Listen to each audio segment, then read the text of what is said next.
The waitress saved the millionaire from an accident and, without knowing who he was, gave him a farewell kiss.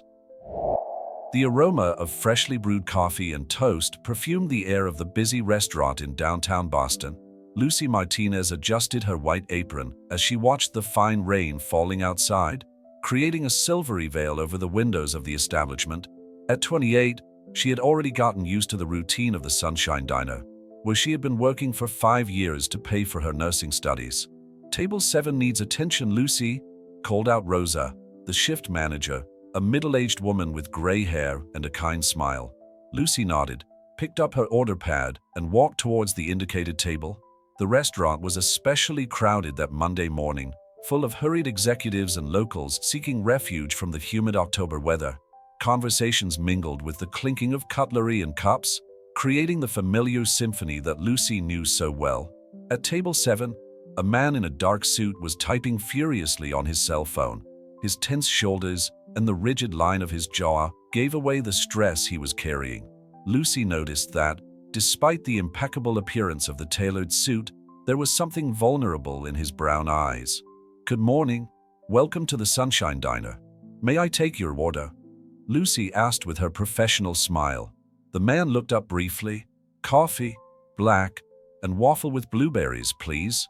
His voice was low and controlled, but Lucy noticed a slight tremor in his hands as he placed his cell phone on the table. "Of course. Anything else?"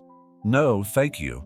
He turned his attention back to the phone, clearly signaling the end of the interaction. Lucy walked away, but something about that customer intrigued her. As she prepared her order, she observed him discreetly. Unlike the other executives who frequented the place, he seemed to carry an invisible weight on his shoulders. The doorbell jingled, announcing the arrival of more customers. A noisy group of university students entered, bringing with them gusts of cold air and youthful laughter. Lucy deftly balanced the tray with the mystery man's order, navigating between the tables with the grace acquired after years of practice. "Your coffee and waffles, sir," she announced, placing the items on the table. It was then that she noticed the wet spots in his eyes. He quickly wiped them away with the back of his hand, but not before Lucy could notice. "Thanks," he mumbled, still avoiding eye contact. Lucy hesitated for a moment, going against her habit of moving away immediately. "You know, sometimes a listening ear can help more than a cup of coffee," she offered gently. The man finally looked her in the eye, surprised by the unexpected offer. A small smile, the first she had ever seen, appeared at the corner of his lips. "I don't think you have time to listen to a stranger's problems." "I have a break in 15 minutes, Lucy replied, surprising herself with the offer.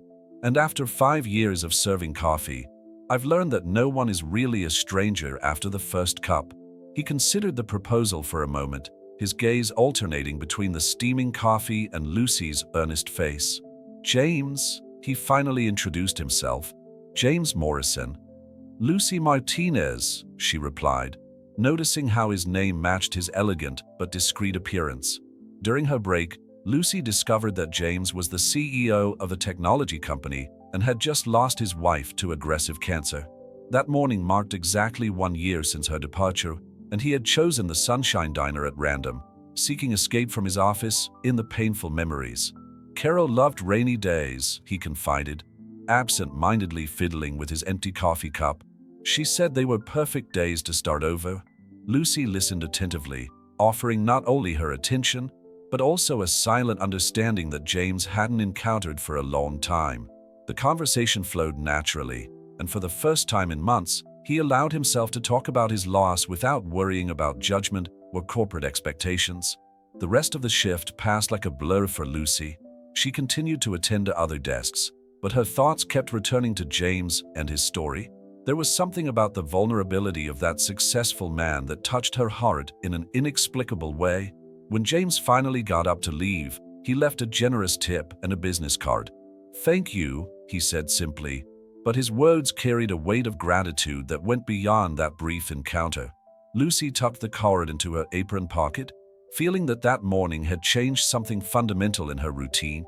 The rest of the day passed normally, but she couldn't stop thinking about the man in the dark suit with the sad eyes who had found a moment's peace at her table. In the evening, While closing the restaurant with Rosa, Lucy reflected on how small moments of human connection could turn an ordinary day into something extraordinary. James' card weighed in her pocket like a promise that this meeting would not be the last. The rain had stopped, leaving the streets of Boston covered in a wet sheen under the city lights. Lucy walked home thinking about how fate sometimes manifested itself in the simplest and most unexpected ways, like a cup of black coffee and a heartfelt conversation on a rainy Monday morning. The week following the meeting with James passed normally for Lucy. The business card remained untouched in her drawer, occasionally catching her eye when she was looking for something. She often found herself thinking about the lonely CEO and his moving story, but the routine of the Sunshine Diner kept her days busy enough that she didn't dwell too much on these thoughts. On a particularly busy Thursday, Lucy was making her usual way to work. Autumn in Boston was in full force, with golden leaves dancing on the sidewalks and a chilly wind that made pedestrians shrink into their coats. She checked her watch, 6:45 a.m., just enough time to get to the restaurant before the start of her shift at 7 o'clock. That's when it happened. At the corner of Commonwealth Avenue, Lucy heard the sharp sound of tires singing on the asphalt. Turning quickly, she saw a car losing control on the wet road, heading dangerously towards the sidewalk. Her heart raced as she recognized a familiar figure about to cross the road, completely oblivious to the imminent danger. It was James Morrison. Without a second thought, Lucy dropped her bag and ran. "James!" she shouted, her voice cutting through the cold morning air. Time seemed to slow down as she moved, her years of first aid training taking control of her movements. With a desperate push, Lucy managed to shove James out of the way of the speeding vehicle. They fell to the sidewalk together, the car passing inches from where they stood, before crashing into a nearby lamppost. "Are you okay?" Lucy asked breathlessly, her heart still beating frantically against her ribs. She quickly examined James for injuries, her hands shaking slightly. James blinked a few times, clearly dazed. "Lucy?" he asked, finally recognizing her. "What? How?" "The waitress from the Sunshine Diner," she confirmed with a small smile, helping him to sit down. "It seems you were so absorbed in your thoughts that you didn't see the car." A small crowd was beginning to form around them. Lucy noticed that the driver of the car was being helped by other pedestrians, apparently without serious injury. Sirens sounded in the distance, rapidly approaching. "You saved my life," James said softly, the realization of what had just happened finally hitting him. His brown eyes met hers, filled with an emotion she couldn't quite decipher. Lucy blushed slightly. "Anyone would have done the same thing," she replied, beginning to feel the consequences of the adrenaline subsiding. Her knee stung where she had scraped it on the concrete, and she could feel that her uniform was dirty and torn. Paramedics arrived on the scene, and Lucy insisted that James be examined, despite his protest that he was fine. While he was being attended to, she called Rosa to explain why he was late. Her boss, after hearing her account of the incident, insisted that she take the day off. "Do you need a hospital?" James asked worriedly, noticing the blood on Lucy's knee as soon as it was cleared by the paramedics. "It's nothing serious," she assured him, although the pain was increasing. "I just need to clean it off and put a band-aid on it." "Please let me repay you in some way," James insisted, his normally composed face showing genuine concern. "My driver can take us to my private clinic. It's the least I can do." Lucy hesitated, but the intensity in James' gaze convinced her. "All right," she finally agreed, "but only because Rosa gave me the day off anyway." On the way to the clinic, Lucy observed James discreetly. He seemed different from the man she had met in the restaurant, less reserved, more present. The near accident seemed to have broken something in his usual professional composure. "You know," he began, breaking the silence in the car, "Carol always said that angels appear at the most unexpected moments." His voice shook slightly at the mention of his late wife. "I think she was right." Lucy felt her heart race at his words. "I'm not an angel," she replied softly. "Just a waitress with good reflexes." James smiled, a genuine smile that reached her eyes for the first time. A very modest waitress, apparently. At the clinic, the doctor treated Lucy's knee with professional efficiency, confirming that there was nothing serious. While she was being attended to, James stayed close by, making occasional phone calls but never completely leaving her sight. When it was all over and they were back in James' car, he insisted on driving her home. "It's the least I can do," he repeated. And this time Lucy didn't argue. As they pulled up in front of his modest apartment, Lucy felt a strange reluctance to say goodbye. There was something in the air between them, something born of the intensity of the moment they had shared. "Thank you again," James said, his voice soft. "Not only did you save my life today, but you made me realize that maybe there's still room for unexpected moments." Impulsively, Lucy leaned over and kissed his cheek. "Take care, James Morrison," she murmured, getting out of the car before he could see her reaction. As she climbed the stairs to her apartment, Lucy touched her lips, still feeling the warmth of his cheek. She didn't know what that moment meant, or if she would ever see James again, but something told her that morning had changed more than just their daily routines. The business card in her drawer now seemed to carry a different weight, a promise of possibilities she hadn't considered before. Lucy smiled to herself, thinking that sometimes life's most extraordinary moments happen on the most ordinary of days, between cups of coffee and accidents avoided. A week had passed since the incident that had almost cost James Morrison his life. Lucy had returned to her routine at the Sunshine Diner, although her thoughts often wandered back to that fateful morning and the impulsive kiss she had given the businessman. The business card remained untouched in her drawer, like a silent reminder of an inexplicable connection. On a particularly busy morning, Lucy was concentrating on her tasks when Rosa discreetly called her over to the counter. "Lucy, darling, there's someone asking for you," said the manager with an enigmatic smile. Lucy turned around and her heart leapt. James Morrison was standing at the entrance to the restaurant, wearing an impeccable navy blue suit. Unlike his previous visits, he seemed more relaxed, almost anxious. "James," Lucy greeted, feeling her cheeks blush slightly. "I didn't expect to see you here again." "I tried to stay away," he admitted with a small smile. "But I've discovered that I owe much more than a simple thank you to my savior." Rosa, sensing the chemistry between the two, quickly intervened. "Lucy, why don't you take your break now? It's quieter." James led Lucy to a table further away, ordering coffee for them both. The familiar aroma of freshly brewed coffee created a cozy atmosphere around them. "How's your knee?" James asked, genuinely concerned. "Much better," Lucy replied, unconsciously touching the site of the bruise. "Just a little scar to tell the story." "Lucy," James began, his voice taking on a more serious tone, "I've spent all week thinking about how I could properly thank you for what you did. It wasn't just saving my life. It was making me realize that I'd been living like a ghost ever since Carol left." Lucy felt her heart race at the intensity in his gaze. "James, you don't owe me anything. Really?" "On the contrary," he insisted softly. "You showed me that there is still life after loss. And," he hesitated for a moment, "that goodbye kiss, it was the first moment I felt something other than pain since I lost Carol." The silence that followed was charged with emotion. Lucy could feel her own pulse racing, aware of the intimacy of the moment they were sharing. "There's a charity art exhibition this weekend," James continued. "Carol was an art curator, and this particular exhibition is dedicated to her memory. I would like you to accompany me." The proposal took Lucy by surprise. "I don't know anything about art," she admitted, feeling suddenly inadequate. James smiled gently. "Carol always said that art doesn't need to be understood, just felt. Besides," he added with a touch of humor, "it would be nice to have someone around in case I need rescuing again." Lucy couldn't help but laugh, feeling the tension dissipate. "In that case, how could I refuse? Someone needs to keep you alive." They exchanged phone numbers, and James promised to send all the details of the event. When he got up to leave, Lucy noticed something different in his posture, a lightness that hadn't been there the previous times. "Lucy," he called, already near the door.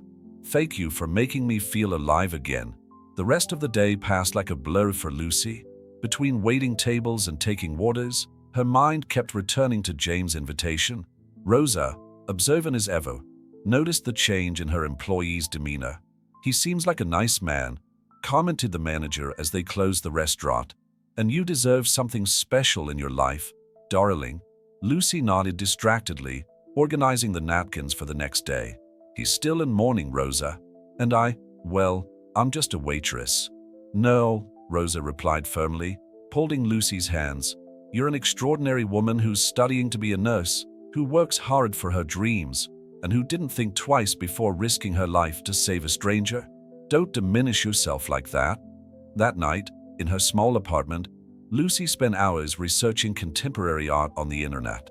Among articles about artistic movements and biographies of famous painters, she found some information about Carol Morrison.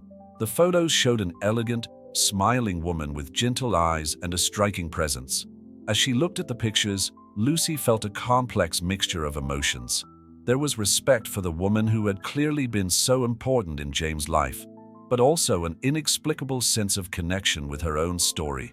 Her phone vibrated with a message from James, confirming the details of the exhibition. Lucy reread the message several times, still trying to process how her life had changed so drastically in just 2 weeks. "Sometimes angels appear at the most unexpected moments," she muttered to herself, remembering James' words about his late wife. Perhaps Carol had somehow guided their paths to cross that fateful morning. With a sigh, Lucy closed her laptop and walked to her window, watching the lights of Boston shining in the night. The future was uncertain, but for the first time in a long time, she felt she was on the threshold of something significant, something that started with a cup of coffee, an avoided accident, and an impulsive kiss goodbye. The Saturday of the exhibition arrived more quickly than Lucy had expected. In her small apartment, she stared at her modest closet with apprehension. After several attempts, she opted for a simple black dress she had bought for a graduation the previous year.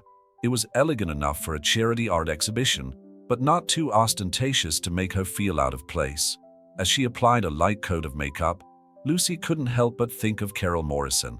During the week, she had researched more about James' late wife and discovered that she was a respected figure in the art world, known for her work in bringing contemporary art to underprivileged communities. The photos showed an elegant woman with a warm smile and sparkling eyes, the kind of person who seemed to light up any room.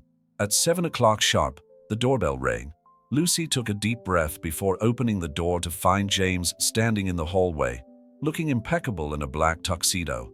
For a moment, she saw that familiar vulnerability in his eyes, quickly replaced by a gleam of admiration. "You look beautiful," he said softly, handing her a small bouquet of white lilies. "Thank you," Lucy replied, feeling her cheeks flush. "I just hope I don't make a fool of myself. I still don't know much about contemporary art, despite all my research." James smiled, a gesture that seemed more natural every time they met. Carol always said that the only wrong way to appreciate art is to pretend to understand something you don't. Just be yourself, Lucy. Just be yourself, Lucy. The drive to the gallery was filled with light conversation, but Lucy could feel the tension growing in James as they approached the venue.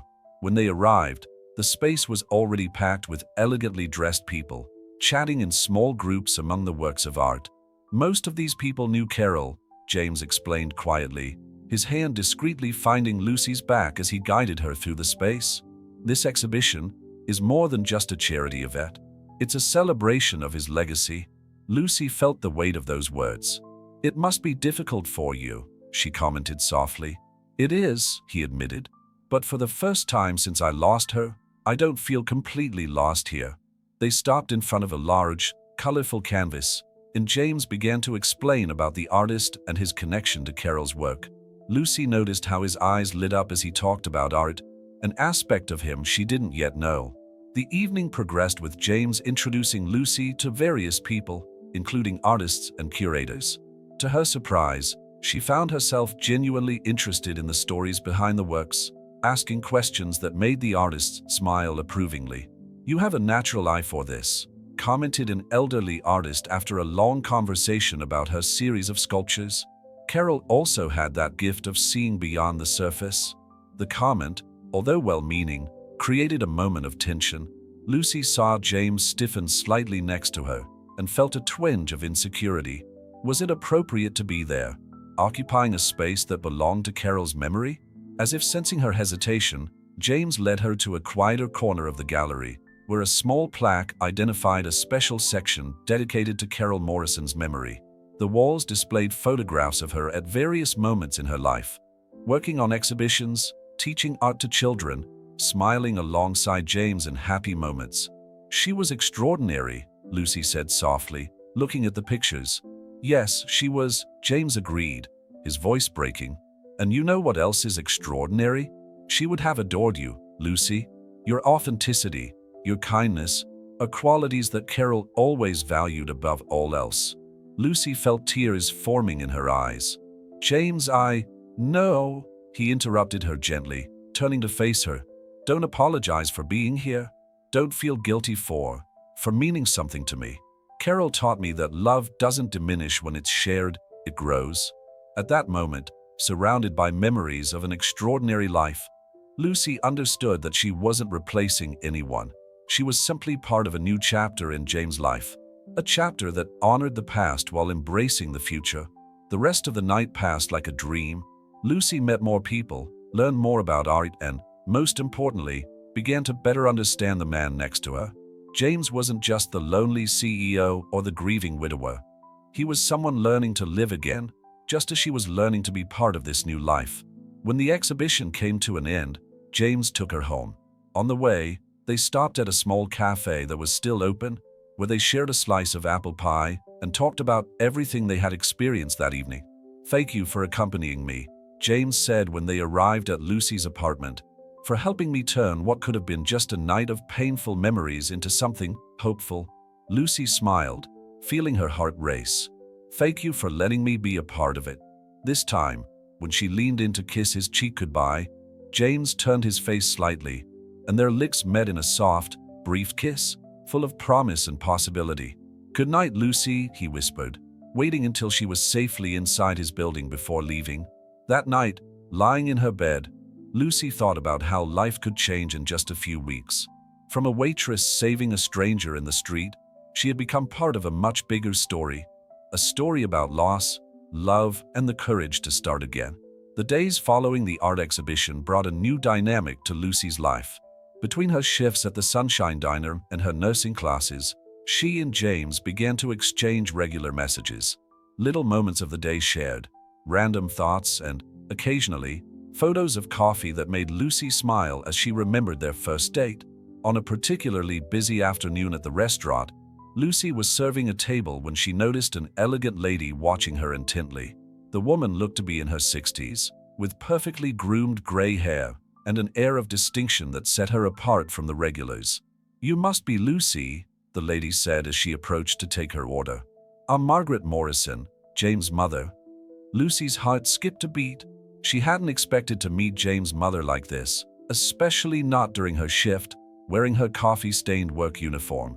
"Mrs. Morrison," Lucy managed to say, feeling suddenly very conscious of her appearance. "It's a pleasure to meet you." Margaret gestured for her to sit down. "Please, I'm sure Rosa won't mind if you take a few minutes. We need to talk." Lucy glanced at Rosa, who nodded discreetly from across the restaurant. Her heart racing, she sat down opposite James' mother. "James told me about how you saved his life," Margaret began, her eyes studying Lucy intently, "and about Carol's exhibition." "Mrs. Morrison, Margaret, please," the lady interrupted her gently. "You know, Lucy, losing Carol was devastating for all of us. She wasn't just my daughter-in-law, she was the daughter I never had. Watching James sink into work and isolation over the last 2 years has broken my heart." Lucy listened in silence, feeling the weight of Margaret's words. "But something has changed in the last few weeks," Margaret continued. "James is different. He smiles again, talks about the future. And it all started with a brave waitress who not only saved his life, but is also helping him rediscover how to live." "I'm not trying to replace Carol," Lucy said softly, the words coming out before she could contain them. Margaret reached for Lucy's hand on the table. "Darling, no one can replace anyone. Carol will always be a part of our lives. But she, more than anyone, would understand that the heart has an infinite capacity for love." Tears formed in Lucy's eyes.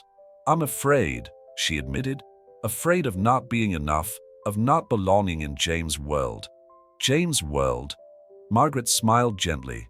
Lucy, his world changed the moment you entered it. You brought him back to real life, beyond boardrooms and empty social events. The conversation was interrupted when Rosa discreetly approached to inform them that there were clients in need of attention. Margaret understood the signal. "Before you go," she said, taking something out of her handbag, "I want you to have this." It was a framed photo of Carol, smiling radiantly in front of an art gallery. Carol believed that the truest art lay in genuine human connections. You, Lucy, are living proof of that. Lucy accepted the photo with trembling hands, touched by the meaningful gesture. "And one more thing," Margaret added, standing up. "James is organizing a charity dinner next weekend. It would mean a lot to all of us if you attended as his official escort." After Margaret's departure, Lucy spent the rest of her shift in a state of deep contemplation. Carol's photo seemed to burn in her pocket, a tangible reminder of the responsibility she was taking on by entering James' life. That evening, in her apartment, Lucy studied the photograph while a message from James flashed up on her cell phone. "My mom told me about her visit today. I hope she didn't scare you too much." Lucy smiled, typing her reply. "She's given me a lot to think about." In a photo of Carol, James' reply took a few minutes. "She gave you the photo of the opening of the first gallery that Carol curated by herself. It was the happiest day of her life." "She was beautiful," Lucy replied honestly. "Yes, she was," James agreed. "And she would have loved to see how you're changing my life now." Lucy gazed at the photo once more before replying, "About the charity dinner. Please say you'll come," James replied quickly. "Not as my savior or as a waitress, but as the extraordinary woman who is teaching me how to live again." His words made her heart race. "Yes," she typed simply, "I will." Lying in her bed that night, Lucy reflected on how drastically her life had changed in just a few weeks. Carol's photo rested on her bedside table, not as a ghost from the past, but as a reminder that love has many forms and that sometimes the most extraordinary stories begin in the most unlikely places. The future was still uncertain, but for the first time since meeting James, Lucy didn't feel like an intruder in his story. Instead, she felt like part of something bigger, something that began long before her, but which now included its own unique and special chapter. The day of the charity dinner arrived with a mixture of anticipation and nervousness for Lucy. She had used her savings to buy an elegant navy blue dress, something that made her feel pretty without looking like she was trying too hard. Rosa, her ever-present confidant, had helped her with the choice during an afternoon of shopping. "You're representing more than just yourself tonight," Rosa had said while adjusting the dress. "You're showing that love can bloom in the most unexpected places."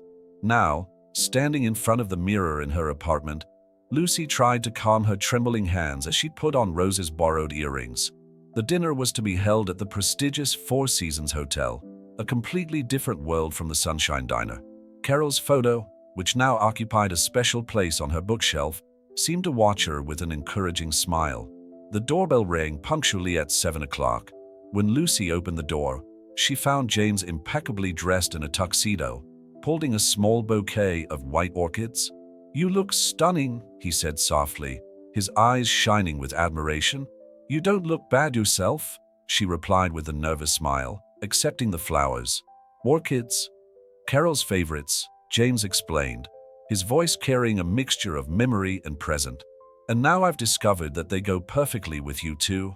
During the drive to the hotel, James explained more about the event.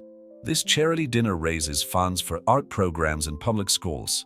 It was a project dear to Carol's heart, and continuing it, well, it's a way of keeping her legacy alive. Lucy squeezed his hand gently. "It's a wonderful cause." The ballroom of the Four Seasons was transformed into a dazzling environment, with elegantly decorated tables and works of art strategically arranged for the charity auction. Margaret Morrison welcomed them at the entrance, hugging Lucy warmly. "Welcome to the family," she whispered in Lucy's ear, making her eyes fill with tears. As the evening progressed, Lucy was introduced to dozens of important people in Boston's corporate and artistic world. To her surprise, she discovered that her experiences at the Sunshine Diner had prepared her well for interacting with people of all kinds. Her authenticity and genuine interest in other people's stories captivated even the most reserved guests. During dinner, Lucy was sitting between James and a well-known art curator when she noticed a group of people observing a particular painting with special interest. James followed her gaze and smiled sadly. "It's the last painting Carol bought," he explained, "a work by an unknown artist that she discovered in a small gallery. She said that true art doesn't need a famous name, it just needs to touch the soul." Lucy studied the painting, a scene of a seaside cafe, where lonely people found unexpected connections. Something in that image resonated deeply with her own story. The moment was interrupted when James was called to the stage to give his speech. Lucy watched with pride as he spoke about the importance of art in education and how Carol had dedicated her life to making art accessible to everyone.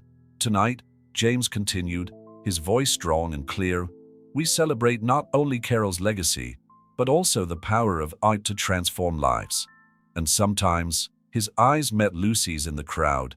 "It's the most unexpected transformations that save us." After the speech, during the auction, Lucy watched in amazement as works of art were snapped up for sums that exceeded her annual salary. James discreetly explained that all the money would go to art programs in underprivileged schools in Boston. In a quiet moment between rounds of the auction, James led her to a private terrace overlooking the hotel garden. The evening air was cool, and the city lights twinkled in the distance. "Lucy," he began, his voice charged with emotion, "I want you to know that I'm not trying to replace what I had with Carol. What we're building is something completely new and just as precious." Lucy felt her heart racing.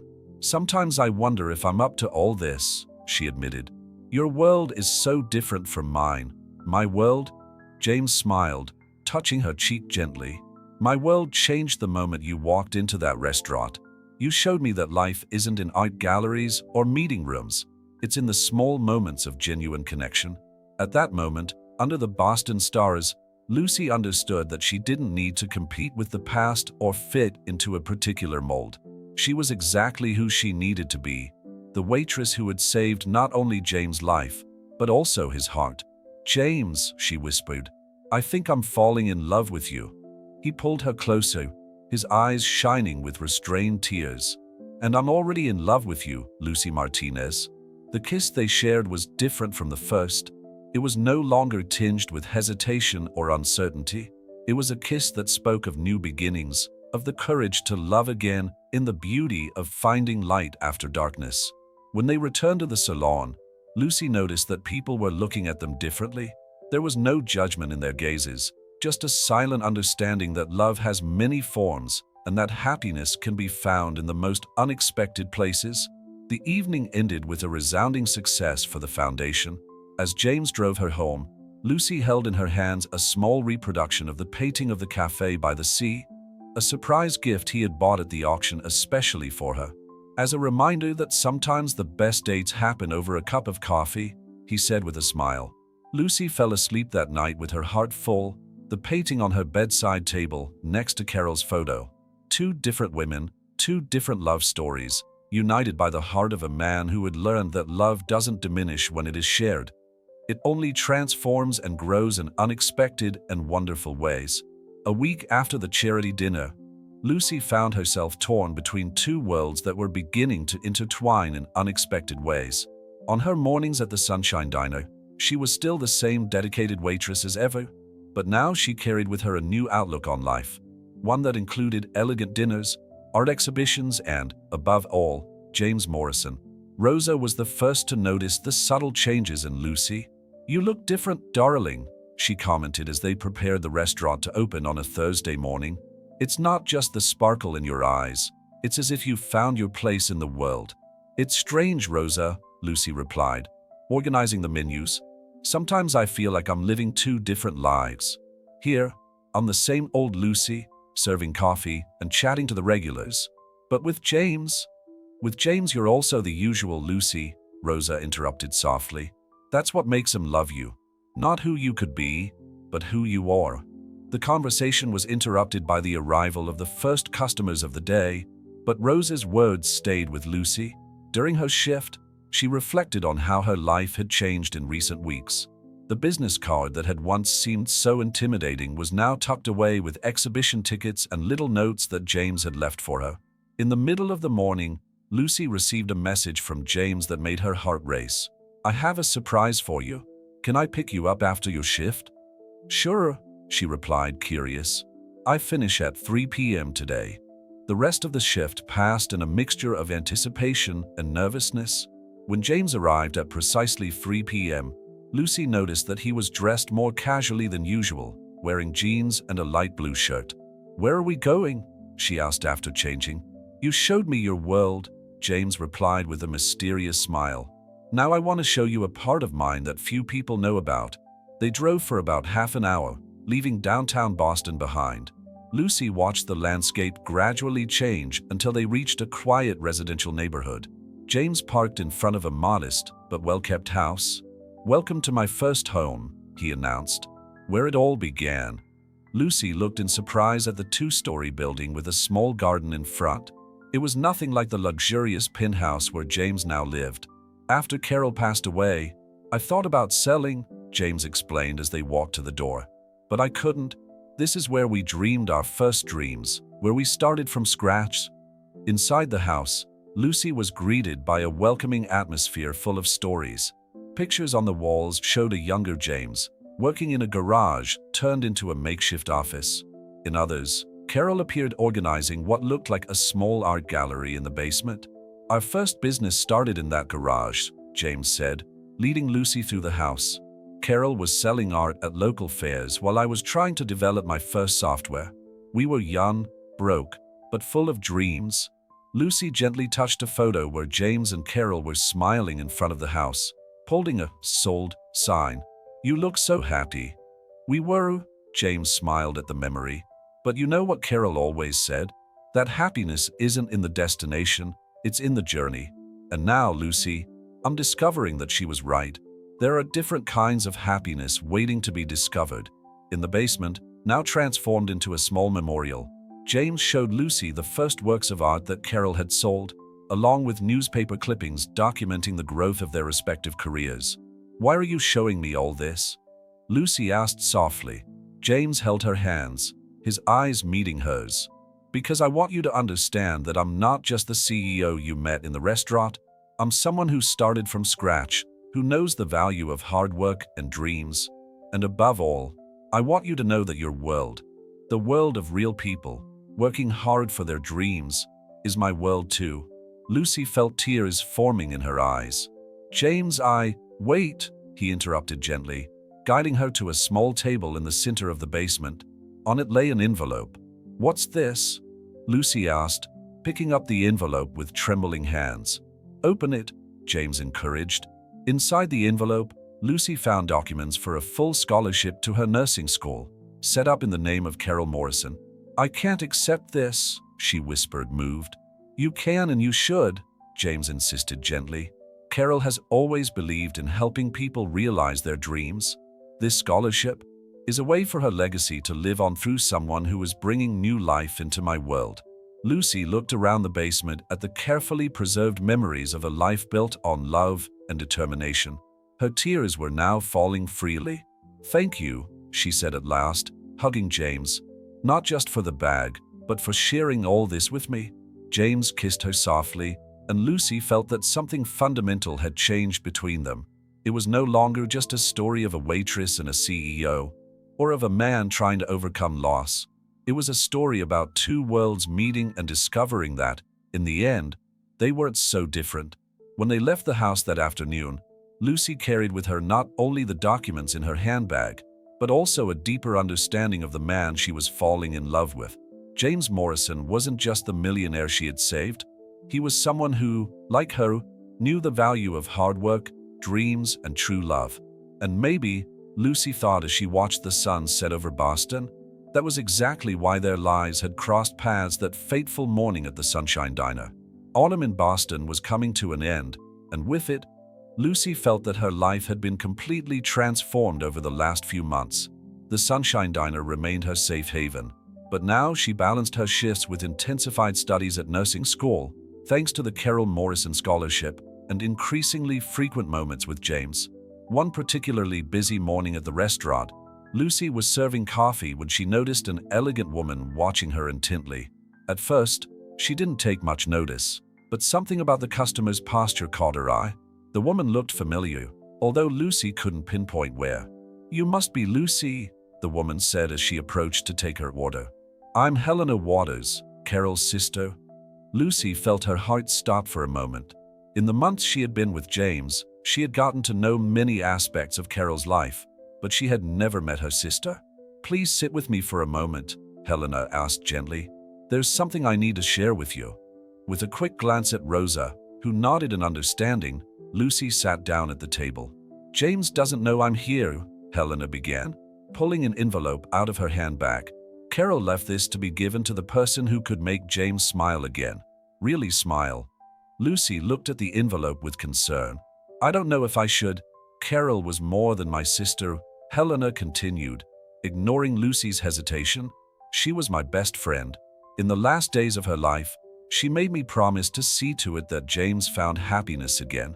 Not just contentment or resignation, but true happiness." With trembling hands, Lucy opened the envelope. Inside was a handwritten letter and a small key. "Dear stranger," the letter began, "if you're reading this, it means you've managed to do something I've been praying would happen. You've brought light back into James' eyes. I don't know who you are or how you met, but I know you must be someone special. James has a huge heart, but he's also afraid to let it open again. If you've managed to overcome those barriers, you're exactly who I hoped he'd find." Lucy felt tears forming in her eyes as she continued reading. "The key that comes with this letter opens a small box in the bank vault. Inside, you'll find my latest project, a series of drawings and notes for a community art gallery.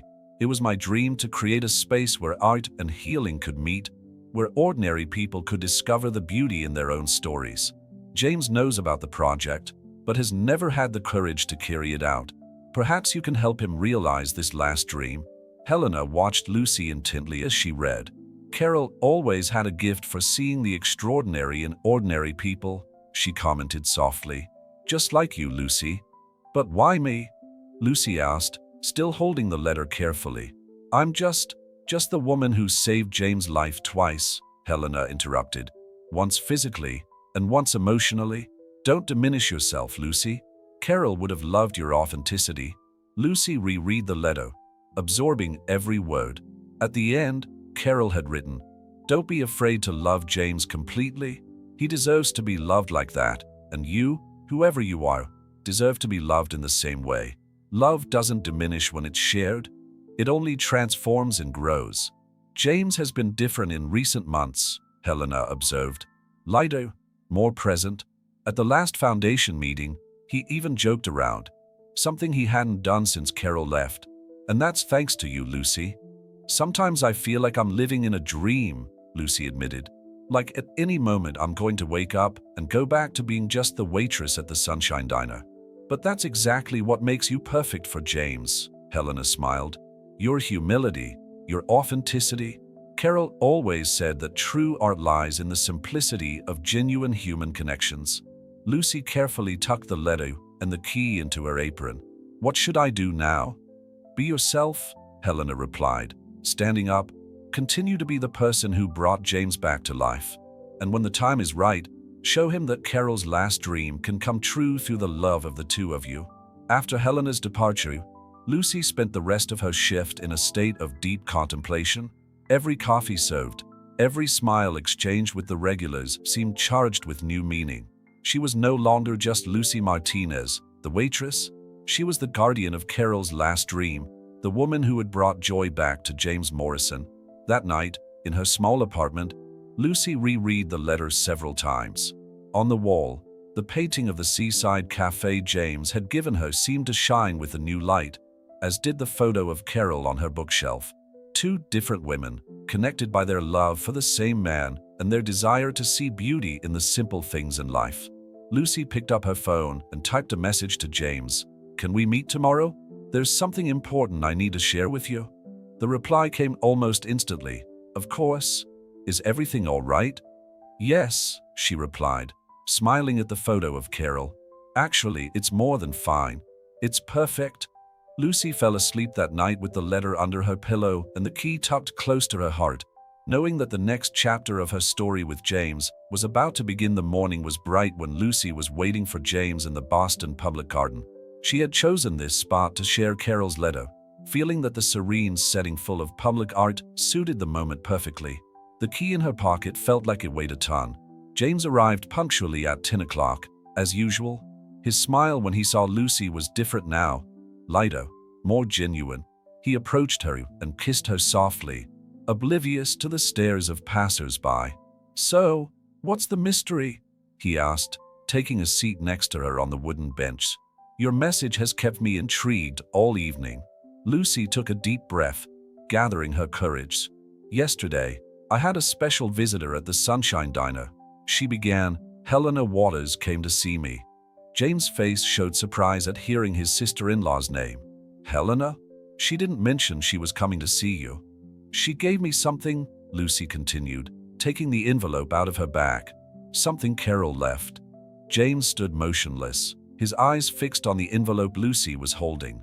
The gentle wind rustled the leaves of the trees above them, creating a play of light and shadow across their faces. "Carol left a letter," Lucy explained softly, "to the person who could make you smile again. Helena said it was time to deliver it."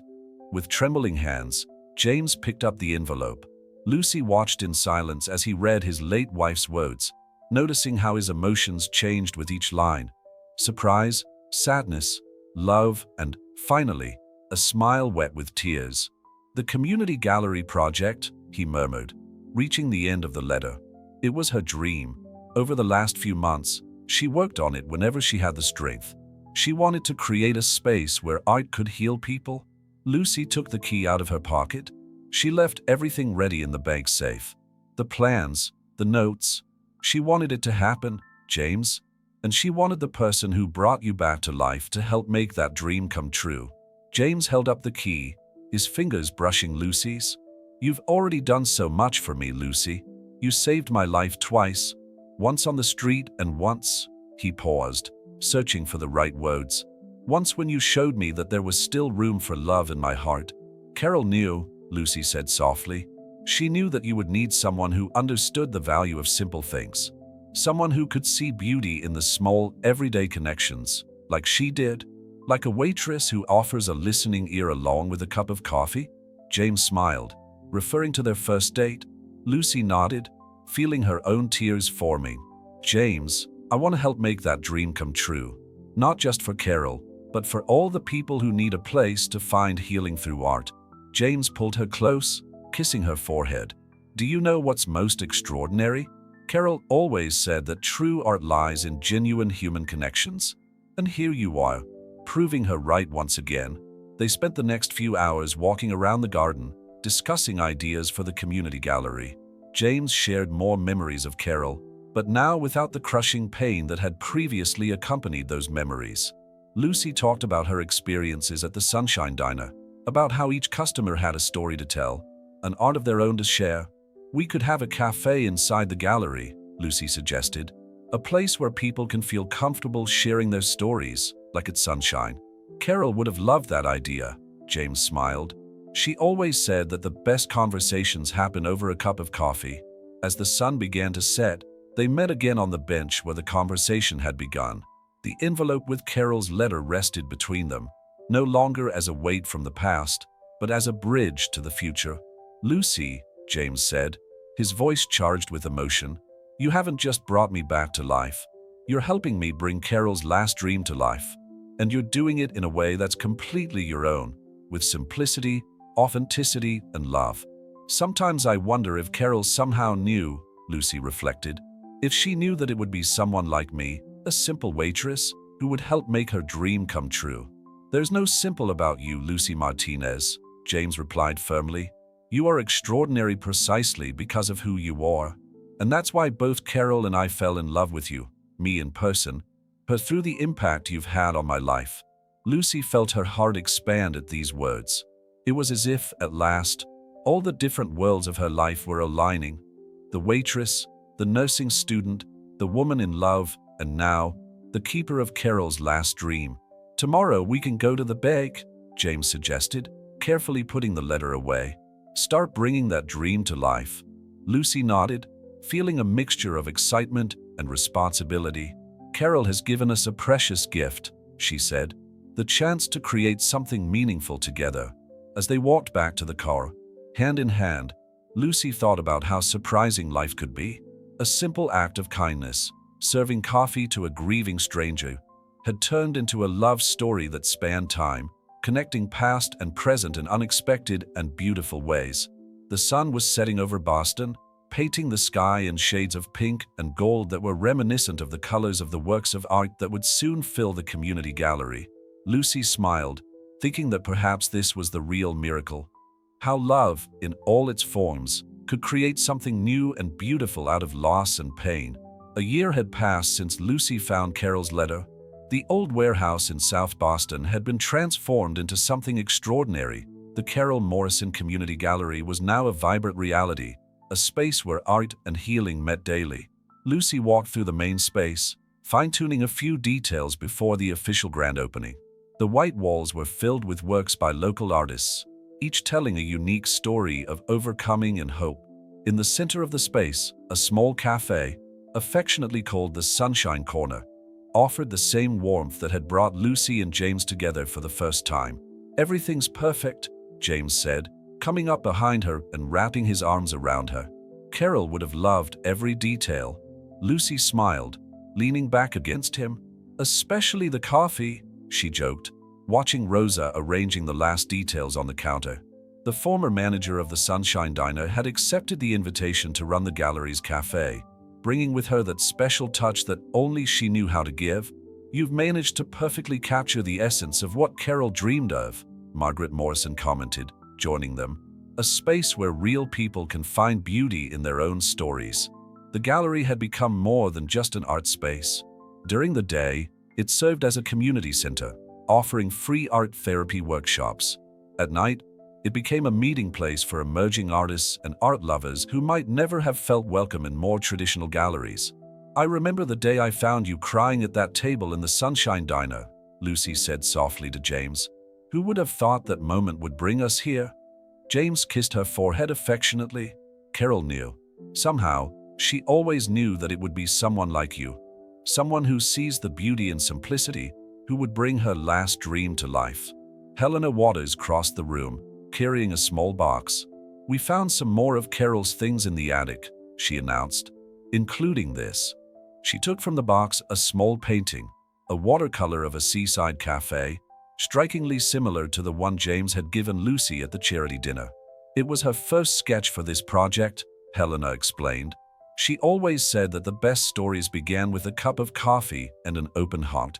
Lucy felt tears forming in her eyes as she picked up the painting.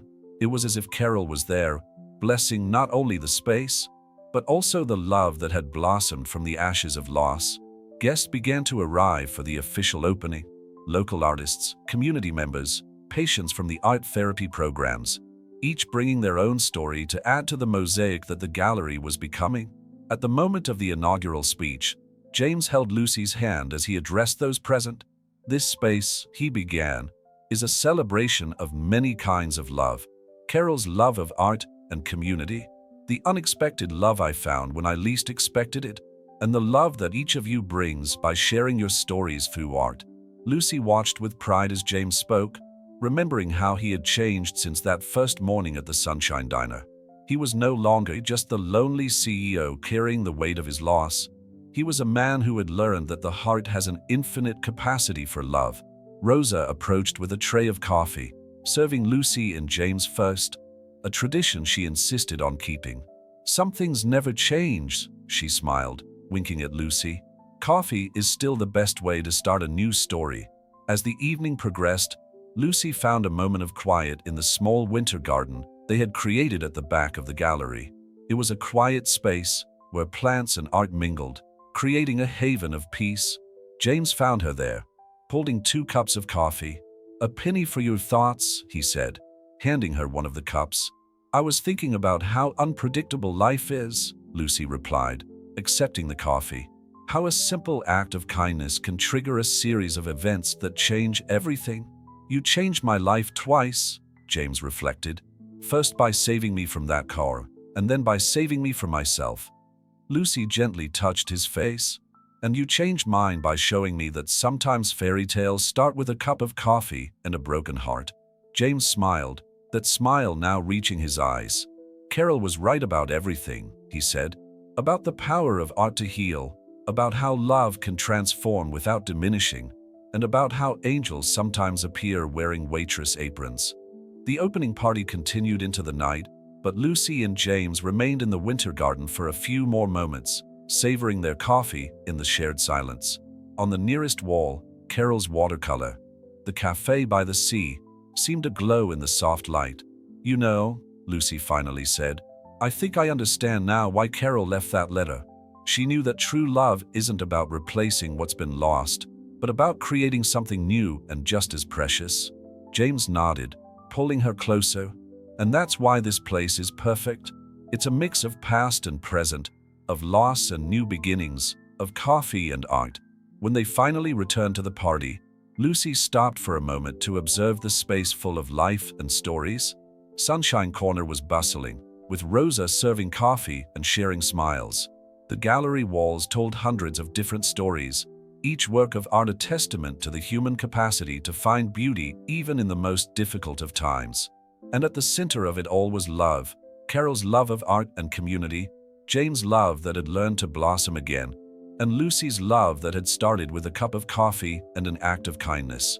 The Carol Morrison Community Gallery wasn't just a space for art, it was a monument to the transformative power of love in all its forms, a place where stories old and new met to create something truly extraordinary. And so, with a cup of coffee in their hands and love in their hearts, Lucy and James began the next chapter of their story, knowing that some endings are just the beginning of something even more beautiful.